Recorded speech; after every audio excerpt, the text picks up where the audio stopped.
सोलापूर न्यूजमध्ये आपल्या सगळ्यांचं स्वागत। उजनी पाणलोट क्षेत्राच्या भीमा खोऱ्यामध्ये मुसळधार पाऊस सुरू असल्याने कळमोडी, वडीवळे, खडकवासला ही धरणे 50% जास्त भरली असून पानशेत व कासारसाई 40% जास्त भरले आहेत।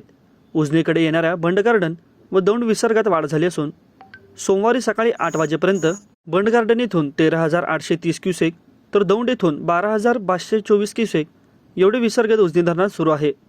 दौंड येथील विसर्गात वाढ झाल्याने उजनी पाणी पातळीमध्ये झपाट्याने वाढ होण्यास सुरुवात झाली आहे। सोमवार दिनांक 15 रोजी सकाळी 8 वाजता उजनी धरणाची पाणी पातळी -33.22% एवढी झाली आहे।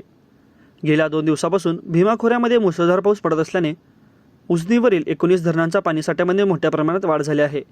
19 पैकी 3 धरणांचा पाणीसाठा 50% जास्त झाला आहे।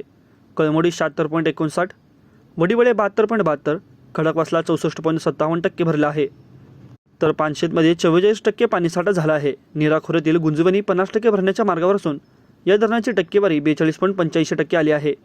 भीमा खोऱ्यातील वडीवळे धरण क्षेत्रात 105 मिमी, पावना येथे 81 मिमी, मुळशे येथे 63, टेमघर येथे 63, वळसंगाव येथे 34, तर नीरा खोऱ्यातील गुंजवणी 32 मिमी, नीरा देवघर 38 मिमी अतिवृष्टी झाली आहे।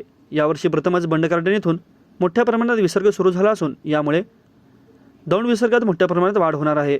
सध्या उजनी धरणामध्ये 45.7 TMC पाणीसाठा झाला आहे। माझं सोलापूर न्यूज या यूट्यूब चॅनलला सबस्क्राईब करा आणि बेल आयकॉन प्रेस करायला विसरू नका।